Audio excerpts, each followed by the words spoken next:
Why do we learn? What do we learn? And how do we apply what we learn in the real world? These were some of the questions I wanted to answer when I started this podcast. This is an audio and video show where I interview a diverse set of learners from the 21st century. On each episode of this show, I interview a guest who has a story to share about how they acquired a set of skills and knowledge in a creative and innovative manner. In the process, I hope to uncover a new understanding of learning as conceptualized, imagined, and narrated by the guest on our show. Today's guest, Anamika Suresh, is someone who I was fortunate to meet at a program called the Jagrati Yatra. We connected and worked on a project together there, and I've always been inspired by her journey and her passion for her work in education and the social sector. A little bit about Anamika before we jump into her journey. Is an aspiring social entrepreneur, program and experience designer, educator, traveler, feminist, trekker, and experimenter. She has an integrated MBA from the Dayalbagh Educational Institute in Agra. She also has a postgraduate diploma from the same institute that she completed between 2012 to 2018. And she has, with a strong leadership, curriculum development, and capacity building background, she has led impactful initiatives for students, teachers, and social workers across multiple states in grassroots educational organizations. Her journey in the social sector started when she left her corporate job to pursue the TFI fellowship in 2019, after which there was no looking back.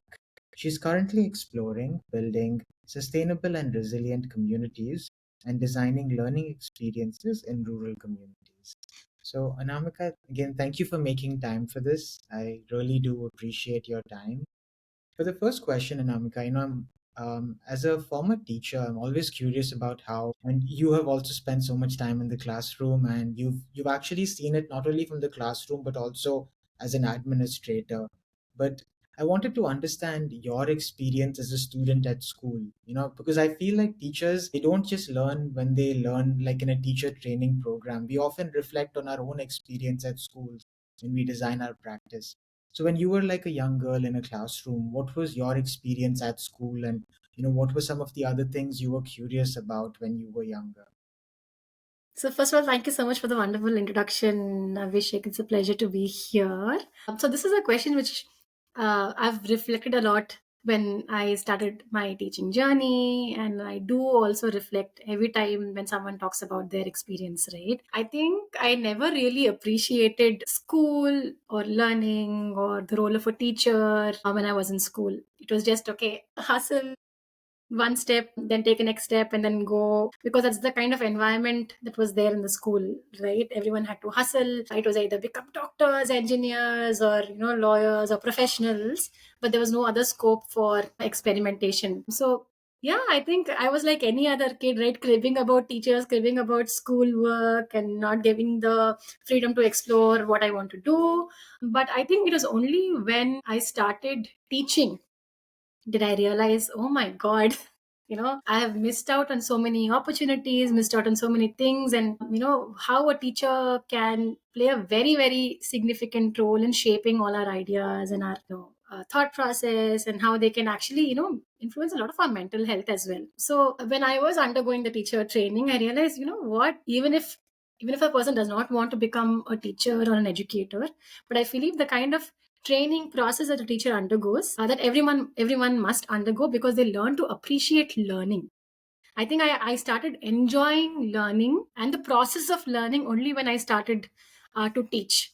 And I realized, wow, this is such a beautiful profession and such a beautiful way to look at lives, to mentor, and to, I think it makes you a better person. So it's a very underappreciated, underrated profession. And yeah, it's just a beautiful journey. And I think what I missed was the love for learning in school, but I think I've caught it up right now. Yeah. That's wonderful, Anamika. Like, do you remember a class or a teacher that, particularly stayed with you? For me, it was, I remember in grade five, I had a teacher that for some reason she was like really kind to me, like she would help me and like support me. And I don't know why that memory always stayed with me. And then recently I actually spent 2 years teaching grade five, so for me it was like a full circle. But Do you have like a memory of a teacher that, maybe did something or taught you something in a particular way that maybe like, was. Yeah, I've had a lot of wonderful teachers. I've been, I think, blessed with really wonderful teachers. Two teachers I remember very, very, particularly. One is Usha ma'am. She taught me, she was my class teacher when I was in fifth grade, right? I think she was one person who understood me, who kind of pushed me to explore and experiment with a lot of things beyond, studies, whether it would be sports or whether it would be co-curricular activities. I think I would always like a jack of all trades, right? Fitting everywhere. I was like that. And she was someone who understood me and kind of pushed me, for a lot of things. I thought that I did not have the capacity or the capability. So she saw that in me.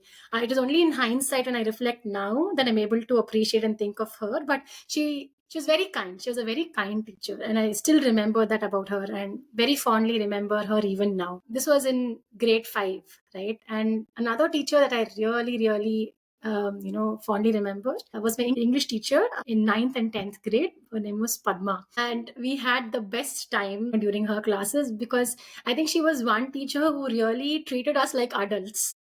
You're hormonal teenagers, you're going through a lot of transition in the when you're 14 and 15 years old, you're trying to make sense of the world.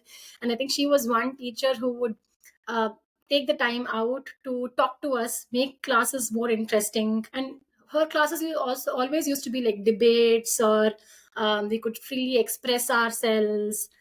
So it was really, really fun, and we would really look forward to her classes. So I think that really kind of stayed in me, right? Because of the kind of relationship that she had with us and the bond she had with us, we would immediately trust her. So she was like a go-to person when we were being our hormonal selves. So I think that was a really, really good time, and she kind of made the effort to understand us and bridge that gap to make that experience really nice for us. So yeah, these two teachers.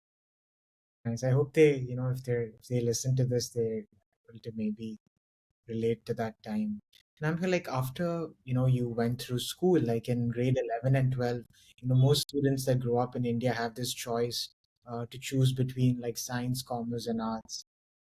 So I was just thinking like, what was your journey in terms of like that sort of experience? Like, did you choose any of these streams and you eventually decided to study at the Dayalbagh Educational Institute? Why did you choose like a BBA, MBA, or that kind of program? So I'm just curious about that as well. So I think after 10th grade, right, it was a no-brainer for me. Our school was the only, our school had only the science stream. So I think for me, it was never really an option. I just wanted to continue in that school, and science was the next step. There was no other thought process as well. So I think I just went with the flow and took up science and biology because I was also kind of interested to do MBBS to become a doctor. So but I was always the kind of person, what, do I really want to do the same thing that everyone else does? If I think right from childhood, right, I'm the kind of person, if you see a path and there's a less trodden path with bushes, but you see a path somewhere, I'll be the one who will be going and exploring that path. I'm like, no, I'm going to go here if people even say otherwise. So I was like that. But I think with peer pressure, and then at that time, I think I never really thought about the future. I just went with the flow. But I think I was the one of the only ones who kind of did not end up doing engineering or medicine in my group. Though I did want to become a doctor, right? I did give entrance exam, and I did get through medicine. I got a seat, but then I don't know. Maybe it was some choice that made me feel think that this is not the right space for me. I think it was purely impulse to do something different, and then so I just jumped into BBM in Dialbag. Also because I wanted to study in Dialbag. It is a university from our community, and I think I really wanted to experience and study in Dialbag. So I wanted to do something which was very different. So I just jumped into BBM and MBA. In hindsight, I think that was one of the best decisions of my life because I think after the grueling 10th and 12th and of that experience, BBM and MBA was like a breeze for me because it gave me the opportunity to explore a lot of things. It was very, very easy. You study physics, chemistry, biology, mathematics from CBSE, and then you're jumping into, management. What? So it was very easy for me. But also the experience was very, very interesting because the Albag Educational Institute has a very interesting curriculum. So along with your academics, I was also into sports. I was also into extracurricular activities, and I also did a lot of agriculture. So it was a very holistic development of a student. You learn to work with your hands. So there is a lot of dignity of labor that you learn, a lot of humility that you learn here. So that kind of really influenced me and also kind of made me realize how important holistic education is and how wrongly we are kind of approaching education. But yeah, that was my kind of journey, and that is how I started from jumping from science to BBM. It's another story about how I kind of went into the corporate because um, kind of peer pressure. You don't know what to do. You have to just earn money. Everyone in your school is graduating and have already started working. So because of that, that's how I went into the corporate. But yeah, I think my college journey was very, very interesting and kind of somehow shaped my thought process and what I kind of want for in education and how I kind of understand what education or holistic education looks like. Yeah, because the reason I'm spending so much time on this, Anamika, because I know as someone because I've seen you write about your work and talk about it not only during your TFI times, but even now when you were working with Akshar, or you've also worked in like support organizations like EdZola. So it's really interesting to see how those early experiences shaped your thinking, as an educator. But when you were at Dayalbagh, Anamika, I know you were always someone that was interested in sports. When I was reading like your background, and you also liked activities like the youth parliament and other such organizations. So like you've already mentioned that something about that experience that was really holistic, but were there other things you were also curious about, like when you were in that 5 to 6 year program? Like, do you remember courses, do you remember other experiences that you engaged with that sort of shaped your thinking in that time, because you were there for about 5 to 6 years, right? No, actually, I was there only for 4 years. I did an integrated course. So my third year of BBM and the first year of MBA, I did together simultaneously. So because of that, I got to complete my graduation and post graduation within 5 years. I'm sorry, within 4 years. The courses I did after that from Diyarbakir were from distance, more from we have other centers in other cities. So I was working and I was doing the course then. But my BBM and MBA journey was actually only for 4 years. Because so you got like both the degrees in like a much more compact size. Yeah, yeah. Very nice. And like right after that course, Anamika, like I know, like what were your first few corporate experiences like, and what did you learn about yourself in that time? Because I know you worked in like sort of the HR space, and so what were you thinking about? What was going on in your mind at that point of time? So I think when in college, right? And also to answer your previous question about some of the things that were memorable during my college time as well. I think I was someone who likes to do things by hand. Experiential learning is something that I realize now it's called experiential learning. But then back then I realized I like to do things by hand, to experience things firsthand and do. That's why agriculture or sports or being out there and working with other say classmates, colleagues was really very interesting for me. So if I look back now and think of my college experience, I think working in the fields, one thing that BBM, I think my course, I was very lucky. Then I cribbed about it was that we had to present something new every single day. Like there was a presentation in every subject, and me being me would not stick to the curriculum and would always go push beyond boundaries, think of something new and present it. I was kind of given the moniker Anamika when people used to come like, Anamika, please don't ask questions. Or please don't make us answer tough questions, or why are you doing, why are you taking up topics like this? So I think all of those subjects kind of gave me the freedom to explore something, even something new in that kind of domain or that kind of theme. But yeah, sports, culturals, and the ability to excel in every area was something that I really, really enjoy and cherish now. But so the integrated MBA, right? It was like what happened was if you do very well in the first 2 years in BBM, you had the option to get a direct entry into MBA. without having to go through the entire loop of admissions. So because I kind of got the director's medal, which meant I stood first in the batch, I got a direct entry into MBA. So that would mean I would graduate 1 year early in when compared to my peers who would join MBA as a separate course. So I joined 1 year early, and I joined a startup in Bangalore. It was so I was interested in human resources. So it was the natural path to progression. Okay, join a job and then explore later. The very first day I went into my organization, had an orientation program. I realized, oh no, this is not for me. What have I come? This is how my life is going to be looking like for the rest of my corporate journey. So I still went ahead and did that, but every day was a struggle, right, for me, because I could not see a connection with what I studied, what I was doing, and also I was also feeling the disconnect. I was not very satisfied because I could not see how I was making any change to society, right? And that was something that was always ingrained in my mind. How am I contributing? How is this making me a better person? So after 2 years of corporate, I like, enough is enough. I don't think I'm going to be satisfied. I'm going to be very, very restless. So I kind of looking for opportunities, and then I came across the Teach for India fellowship. I was working with the AC Nielsen then in Gurgaon, so I started applying for the Teach for India fellowship. I applied twice actually. The first time I could not get through. I was like, okay, let's try again. So the next year I applied again and I got through. And yeah, there was no looking back after that for me. I decided, okay, the first day I actually went for we have something called a 5-week institute, a training program for the Teach for India fellows. The first day I stepped in there, I'm like, oh my God, I feel so validated. People have, share the similar ideas or thought as me. Like, okay, I'm not going back to that. I want to continue here. So yeah, that's how my journey kind of started. That's beautiful, Anand. And I feel like it's very hard to understand and develop that clarity about what you don't want to do. Because I feel like when we are younger, you have to cancel out the medicine part. You have to know that maybe this sort of rigid corporate structure was not for you.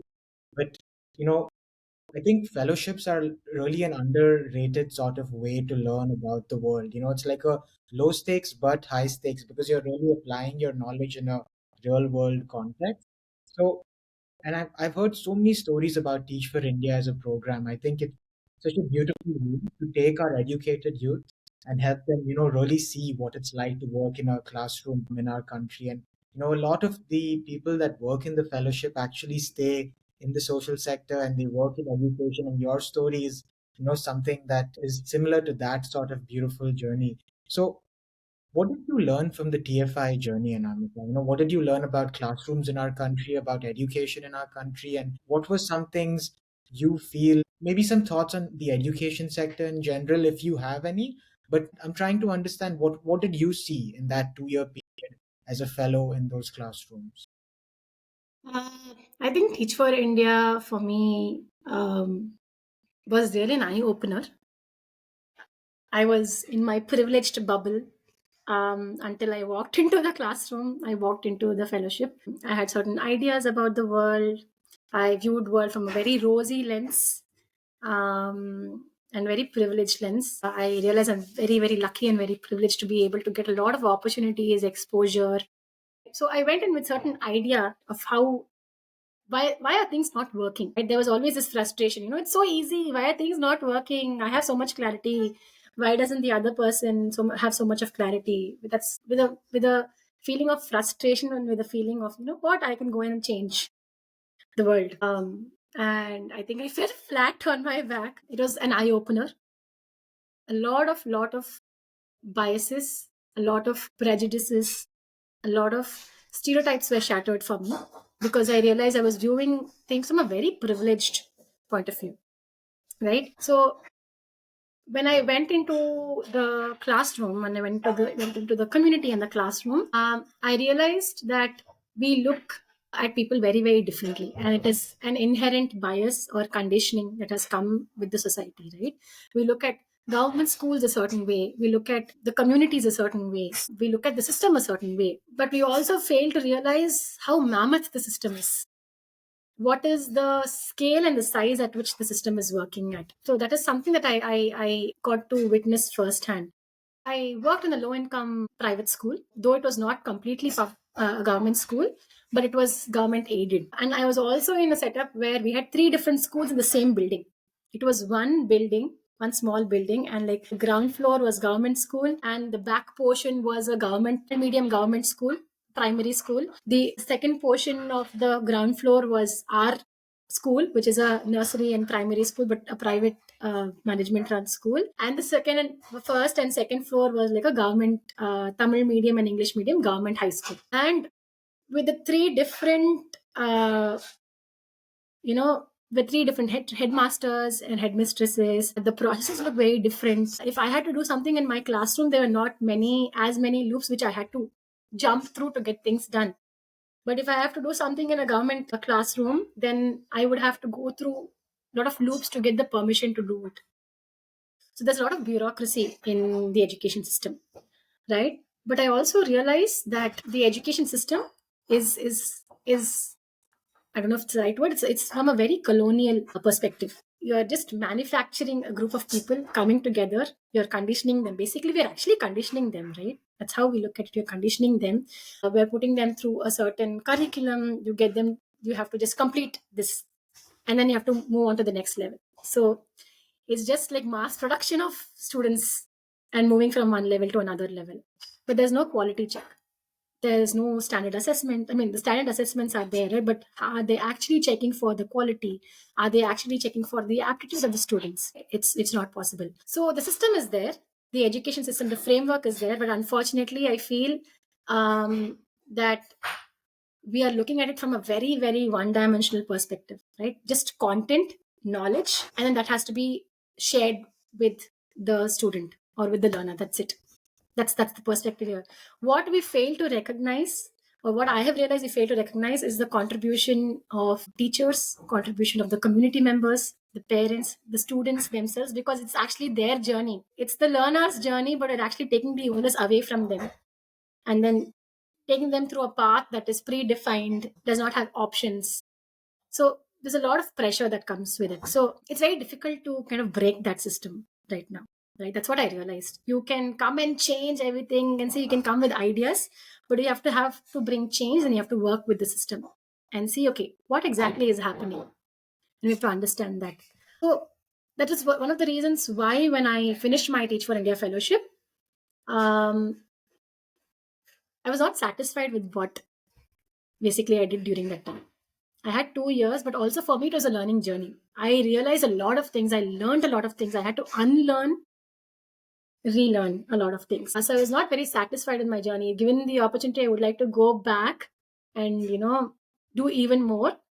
But I think that was one of the things that Teach for India always said. If you feel that your fellowship has not been successful, if you feel that you have not done enough, that means actually your fellowship was successful, because now you're setting up yourself to explore more and contribute more. So I think that was one of the reasons why I wanted to explore what other forms of education there are, what are the different perspectives. So that was why I was kind of drawn towards the alternate education side.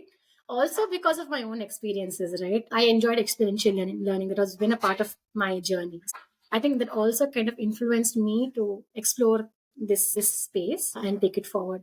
But I think one of the most important lessons for me from the journey is, one, you have to understand you have to understand the learner. Basically, you're not the main character there. You're the supporting character. The main character is the student or the learner. That's one of my biggest learning. And second, teachers are one of the most underappreciated human beings on this planet. We do not realize the kind of effort that goes into teaching. We don't realize the kind of responsibility and the kind of thought process the teachers have, and the effort that they put. I have a very, very interesting saying that I saw recently. It says, you might be there to sow the seeds, you'll be there sowing the seeds actively, but you might not be there to see the tree grow and give its fruits. And that's, I think, that's teaching as a profession in one line. Yeah. That's so beautiful. I mean, that's like such a nice thought, because you don't see your efforts like give you those results immediately, but 15, 20 years down the line, you actually. I completely understand and relate to what you were saying about the complexity of classroom environments, especially at the private sort of dimension. In cities or in smaller towns as well, you're often working with classrooms with 40 or 50 students sometimes, and then the administrative structure may not be as encouraging sometimes. I feel like it's really, really amazing what teachers are able to do because you don't even planning time, right? These are all things they have to do and squeeze in through their day. And in addition to that, they have to be present for each child. I think it's just amazing how they're able to do so much in one day and still, flourish as individuals because teaching is obviously not their entire life. They have their own families. Yeah. Also unfortunate that in terms of the larger career like remuneration, I think we can do a lot more, for individuals that really dedicate their lives, and that was something I've always understood is that I think whether it's public or private, our teachers should be remunerated at a rate that allows them to lead successful individual professional lives, and I think this would also like that remuneration, in comparison to other fields, would also encourage more young people to look at it as a long-term, sort of career option.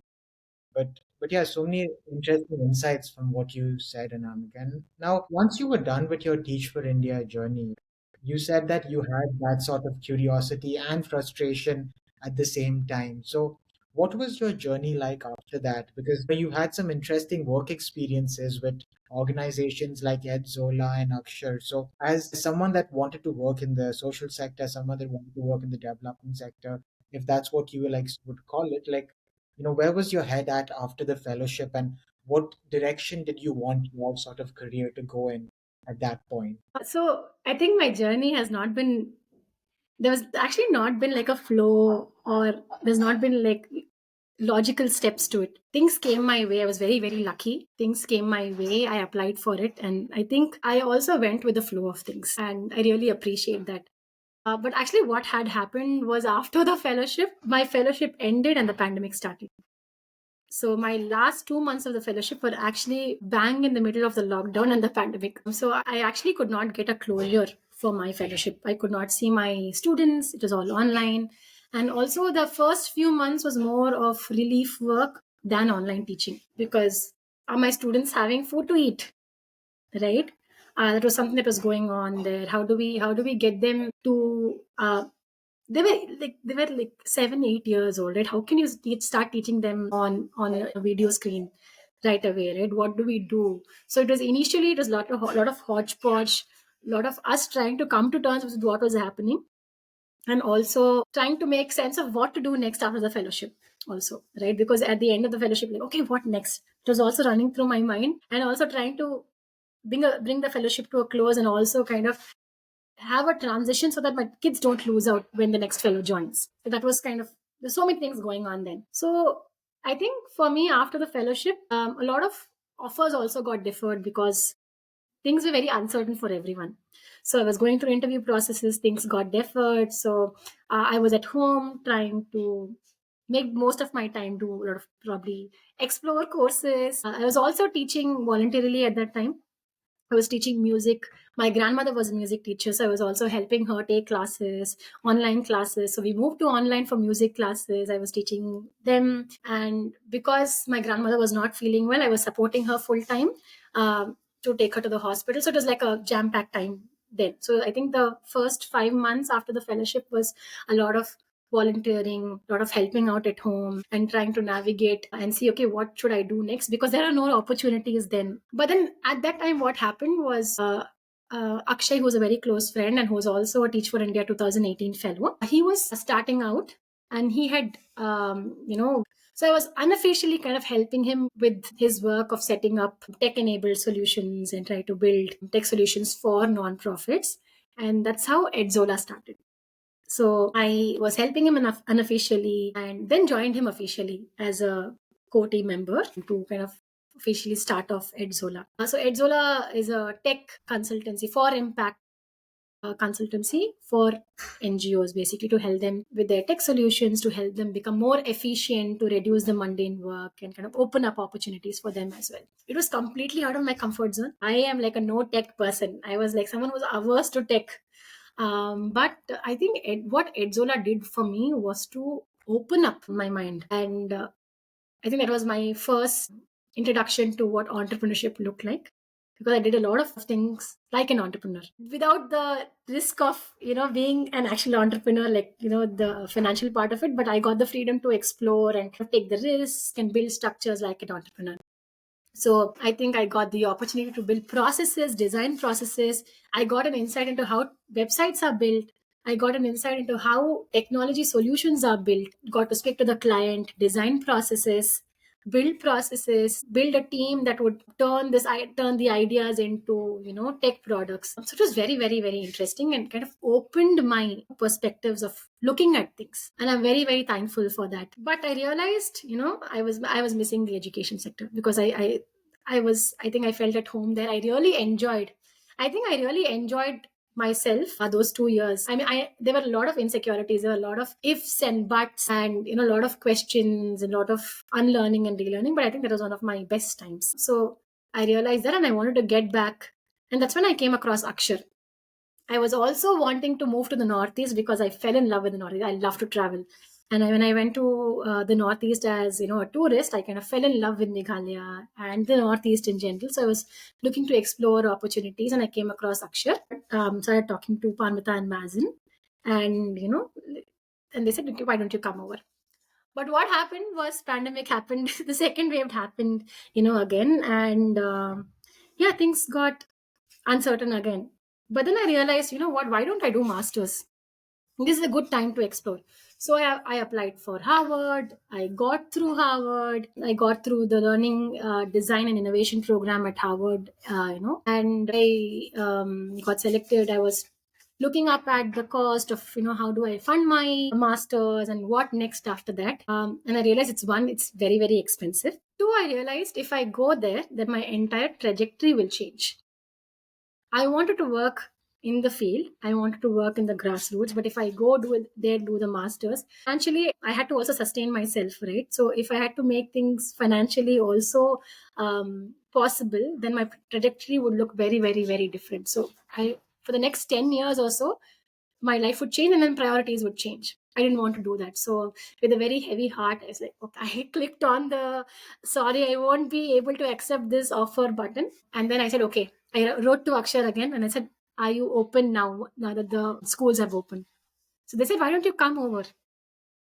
So I joined Akshar. They were working in one government school. Then they had just started their government school operations. Akshar had been working with their own school for 10 years. But when I joined, they had just started one government school, to implement their alternate education model in the government school and see how it would kind of work in that setting. Yeah, so we built the organization there. When I transitioned out, Akshar was working in close to 75 government schools, in 3 different states, 9 different districts, primarily in rural Assam.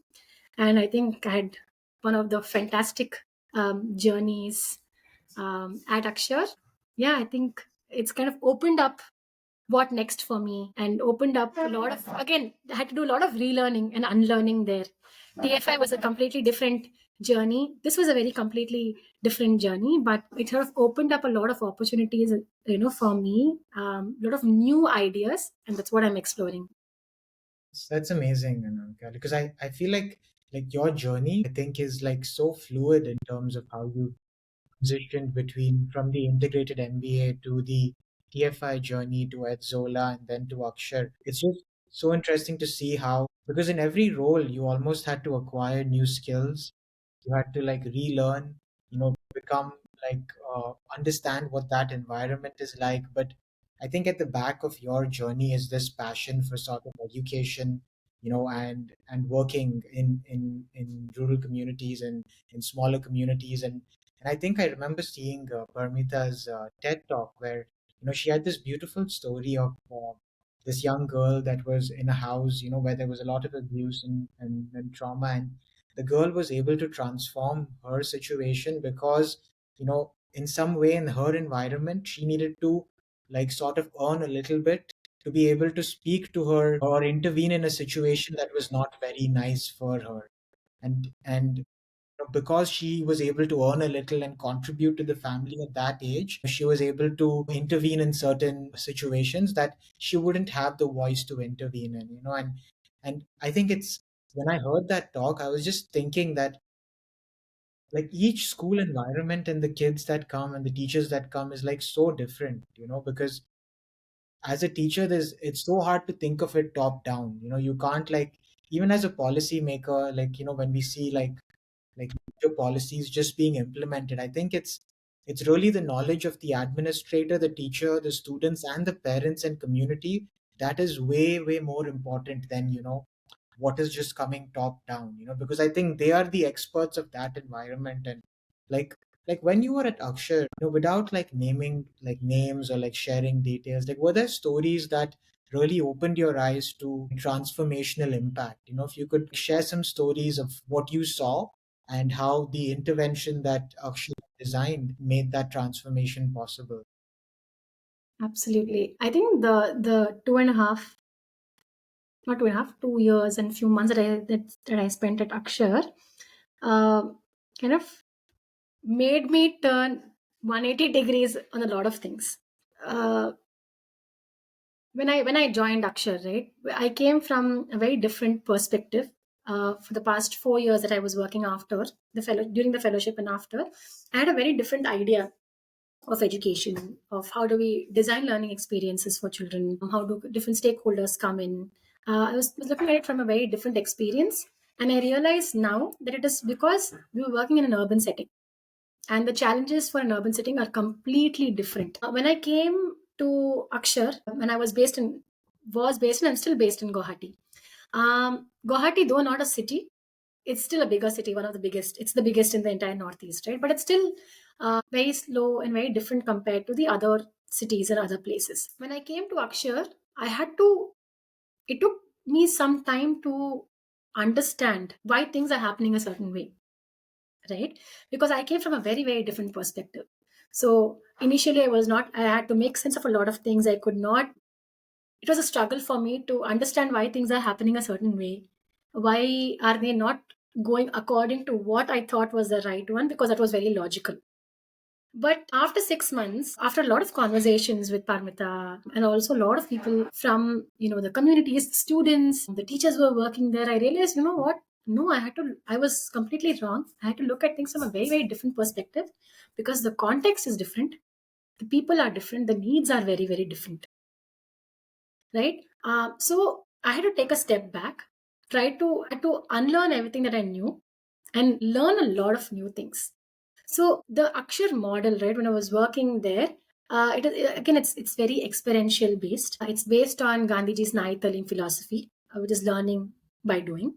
And when Akshar started out, they started out with the idea that, see, they were working predominantly with school dropouts and child laborers in that area. So when they were building that model, they realized these students had no incentive to come back and join school because already they had been in the system. They had been in the school. Unfortunately, the system was not able to cater to them, and so they dropped out. And they had to support their families, so they had to earn.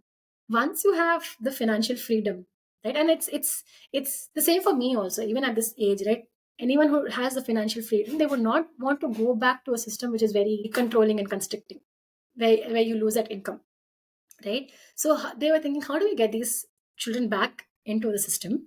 Okay, make a space for them that will allow them to thrive, and at the same time, also kind of reintegrate them into the system, right? So that's how they came up with the Akshar education model, which is very interesting for me to see because the model was centered around holistic learning. The model is centered around experiential learning, and the model is also centered around earning while learning. So that earning while learning gave them the added advantage or the incentive to come and learn and at the same time earn. So there was no loss of income to the family. So, and it was also designed in such a way the students learn at their own pace. But the first thing, it's a very controversial thing, right? Maybe not many people will agree with it. But for them, I realize the need for them is not to go to Harvard or not to, become an engineer or a doctor. There are students who want to do that, right? And we have to make the space or give them the opportunity. But for them, it's completely different. Their need is different, right? So when we went and talked to the communities and spoke to them, by the need or by the their source of livelihood was skills, right? And some of these students, they were not inclined to learning at all, but they were very good at doing things.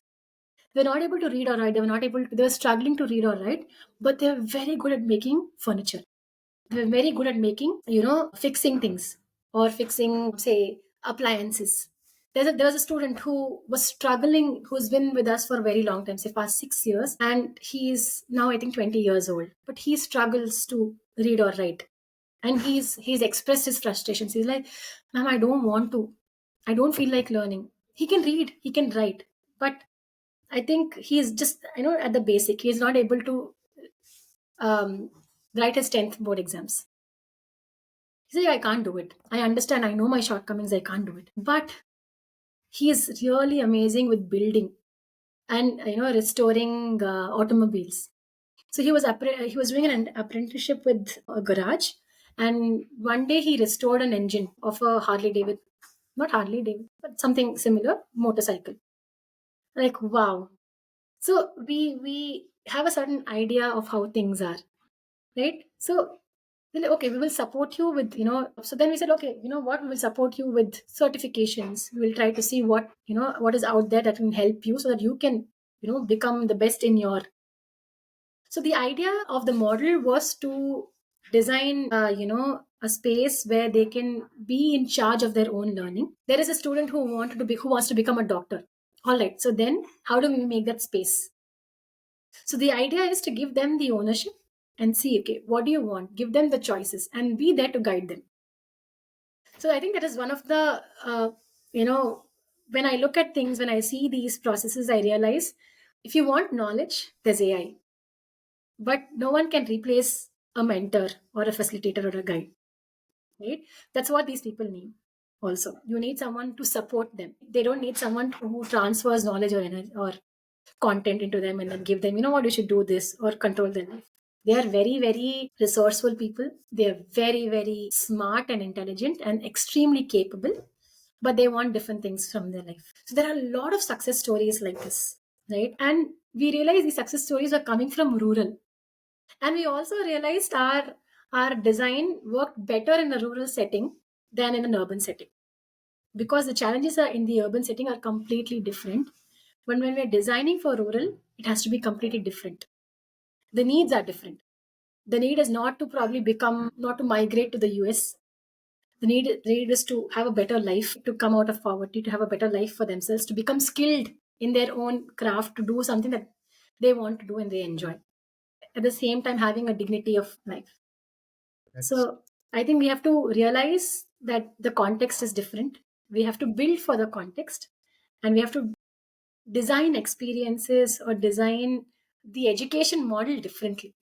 We don't have to reinvent. I mean, we don't have to look for something, discover something new. We have to reinvent, look into our history, look into how sustainable communities, you know, which are thriving in rural places, at least in the Northeast context, right? We see a lot of communities which are thriving. And how are they thriving? So we need to study that, we need to understand that and design for local context. So I think so that's how when I was working with Akshar, I was like, okay, you know what? We're looking at things very, very differently. We have to look at things from the community, from the context, from the user's perspective. Right? And that was very, very beautiful. So when I look at the education system, I look at it very, very differently. I think my idea of education or my view of what education is has been evolving every 6 months to 1 year, right? It keeps evolving, it keeps changing, and that's, I think it's okay. That's the beauty of it. And I think my choices, I also go with the flow. I'm someone who loves to explore, I loves to discover. So I've also gone with the flow, and because of that, it has led me to beautiful experiences and beautiful choices. But I think everyone should read about the Akshar model, should understand and should see. And what is very, very interesting also about the Akshar model is all the elements of the model. It is peer learning, older students teaching younger students. There is a skill development. There is learning at your own pace. All of them are, in the NEP 2020. So it is a part of the structure. So Well, the schools have to implement them, right? So that's how we kind of also started working with schools and helping them. So what Akshar is also doing was very, very wonderful. They are trying to build a sustainable community in a school. So the idea is to go into schools, train the teachers in the model, and then withdraw so that they take up the things, the resources, they are trained, and then they train new people who come into the system and in the circle. So we empower the community, basically. That's So it is a very, very beautiful way of looking at things. You have to empower. The idea is not to reinvent or change the community, but empower the community so that they can do things on their own. because I mean that takes so much empathy, right, Namika? Because I'm thinking like what you said about understanding the local history, understanding the local community, that is not knowledge you can just take from like an academic paper. You know, you have to be embedded in that system to understand what is valuable in that context. And I think it takes a lot of humility and empathy to realize that this is what their priority is. And when you come in as an institution or as a teacher, you have to align to their priority rather than take something that you think is right in your. So and I think like your background is just so diverse and interesting because when you were at TFI, you worked in a city school in Chennai, you went to university and schools in Agra, you worked in a foundation in Guwahati. So you worked in so many different cities and you've seen it across the urban rural sort of divide. And I think that fluidity and even with EdZola, I think you got to work with so many different not-for-profit sort of organizations. So I think you have like a unique vantage point of seeing things from different sort of perspectives. And what I will do for the viewers and listeners is I will be linking the newsletter that Anamika and her team used to work on and the Akshar Foundation's website. It's very hard to condense their work because from one school, they're now in over 70 schools. And they have a wonderful website where they've actually listed out how they're doing their work, how they're actually doing that impact. And I will be also including, if that's okay, Anamika, can I include your LinkedIn profile in case there are other educators and individuals working in the social sector that want to reach out to Anamika? Because in the next like few questions, I just wanted to ask her a little bit about her vision. But before we jump into that tangent, Anamika, I know you're someone that loves travel. So this is more of like a personal question. What were some trips that you really enjoyed taking? And one thing I've always realized is that we're so lucky to live in a country like India, where we have almost every landscape to explore. So can you tell me about some memorable trips and some things that you discovered about yourself on these trips? Yeah, yeah. I love to talk about my travels. So I think traveling really opened up my worldview. I was someone who was like very shy and not very outspoken. And I would keep to myself and be very calm and quiet. And I would only speak only when spoken to. I was like that.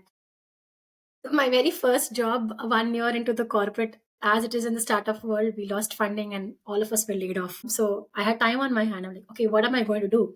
So I was like, okay, you know what? I have 3 days. Let's go travel. So, and I was very fortunate enough to meet, I was very scared as because I've traveled alone, while going from home to college, I've done that. But traveling to a place that I don't know anyone or didn't know anyone was very, very challenging for me, was very new to me.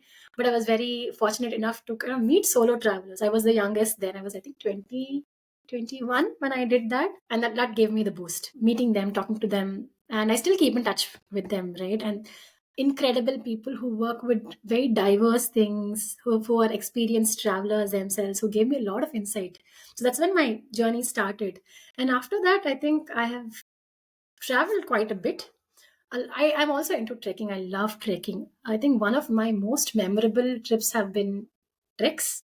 I've done three so far in the past 3 years. I've done Har Ki Dhun, which is in Uttarakhand, and it's one of the oldest treks. Har Ki Dhun is beautiful. I did Kashmir Great Lakes, and amazing, beautiful. And I also did Kopra Ridge, which is in Nepal. It's a part of the Annapurna base camp trek. I did that, and I think I can never have enough words to explain that has done to my me. I feel sort of a connection. And that's why I also wanted to move to the mountains and be closer to nature. I've done a lot of in the northeast. Meghalaya is beautiful. I went caving once, held on to pieces of rocks with a headlight, not knowing if I fell into, and I could not see anything, right? And if I fell, I would fall into and there was water, right? But I did not know how to swim. I was wearing a jacket, but still, there's nothing there. And then I'm like, I don't want to slip. And then in front of me, there's a local boy who's our guide, walking on those like a pro, wearing Crocs. And I'm here in my trek gear, trying to hold on to my dear life. But I think it was a very, very beautiful trek. It's one of the fifth. It's the fifth largest underground cave in India. Not many people know about it. It's in Meghalaya, and beautiful. That place is underwater during monsoon. So in winters, I went there. And Ladakh, I went with my family, and it was beautiful. So I think these when I went to these places, right, it kind of opened up, and made me realize how very tiny and very insignificant I am in this entire world. So it made me appreciate nature a lot. It made me, and a lot of these times, right, and I also recently went backpacking in Southeast Asia. I went to Thailand and Malaysia, and I realized how beautiful people are. There have been many situations that I've faced where I don't have a vehicle to get to. And I started walking, and then people helped me out. I had to hitchhike. People helped me out. People dropped me. Are you okay? Are you safe? Do you need some help? I've had strangers help me out during my trips. I've met some really amazing, wonderful people during these trips who are travelers who are doing amazing works in their domains. And I realized, how beautiful people are and how beautiful these experiences are. Only if we are open to these experiences and meet people without biases and be more kind and be humble, then it's a very, very beautiful place. So doing going on these travels, and though Northeast is my favorite is Northeast, right? Northeast of India. But going on these travels, having those challenges, having those uncertainties, I'm also kind of go with the flow kind of person. So I don't really plan my trips. I only plan certain points and then I go with the flow. But it has made me very, very confident, very outspoken. And it has also helped me in my line of work, right? I'm more open to going and speaking and striking up a random conversation with someone. And then these conversations lead to some amazing stories and some amazing connections with whom I've collaborated for work. So I think everyone should travel. Everyone should solo travel. You learn a lot about yourself, get to know a lot of your boundaries, what are your limits. But yeah, it's a part of me, and I think it's shaped who I am as a person as well. Yes, that's amazing. Like I completely relate. I've not been able to travel as much, but it just opens you up to how beautiful and diverse the world is. And I think India is such a wonderful, beautiful country. Like I think the beauty of the country is that we can come from different backgrounds and cultures. Most of us speak like three or two or three languages. Hindi, Yeah. English, and maybe another language, or even Hindi and English, which is not common. Like English is not maybe one language is like common for most countries. But like we just have to constantly move between environments, speak and Yeah, language. absolutely. And I think that's Absolutely. the beauty of like being Indian. For the last question, Anamika, I know you have such a long journey ahead of you, and this is just the start. So I'm lucky we got to catch you, on your way there. But I know you are interested in social entrepreneurship and sustainable communities, and this is something you are working on and curious about, but also have been thinking about for a really long time. So if you could just throw some light on where your mind is at with those two ideas and what you're looking at ahead, for the next couple of years. So I'm also kind of at a cusp right now because I've transitioned out of Akshar and I'm also exploring what to do next, right? So from my work in Akshar and from also my travels and the experiences in the Northeast, I've realized how important sustainable communities are and how important is it to design for experiences for especially a rural context. You can't come and design, set up a model or a process that you've designed while sitting in an urban space for an urban space. It will not work. It's bound to fail, right? So we have to understand the context, and there's so much of history here, and so we have to come here and learn about them and design for them. And we, more often than not, right, we only hear stories from the urban context or very select few regions. Stories from the rural context, they do come out, but they're very specific, so they're mostly unheard of. Or even if we hear about stories like someone who's like completely done something radical and set up their system there, and then that becomes news and becomes viral, but we don't get to hear day to day stories of people who are working there, of their lives. So we have a very different idea and perspective about what rural communities are like. So the next few months, it's a project for me also to explore and see where this goes, right? So I'm trying to understand what is a sustainable community. What is a sustainable community? Is trying to look at it from the education perspective. Why are some communities very resilient in terms of climate, in terms of, say, livelihoods? Why are some communities very strong and why are they not able to sustain? That is one perspective. And also, another area that I'm learning to explore is how do we design for learning experiences for the rural communities? What is the need? And I'm trying to get people, a group of people together who are working in these communities. They could be community members, it could be parents, students, teachers. So bring these group of people together and hear from them and then see what comes out of them. So basically to highlight their stories as well. So it's an exploratory project now. I'm starting that journey. So I would also like to share, if anyone who's interested to join this journey or interested to explore, I'll be very, very happy to kind of work with them. Again, it's not something where there's a lot of information there. We have to tap contacts. We have to hear from people who we've not heard about. Because again, that's the point of this experience. So that's what I'm going to do for the next few months.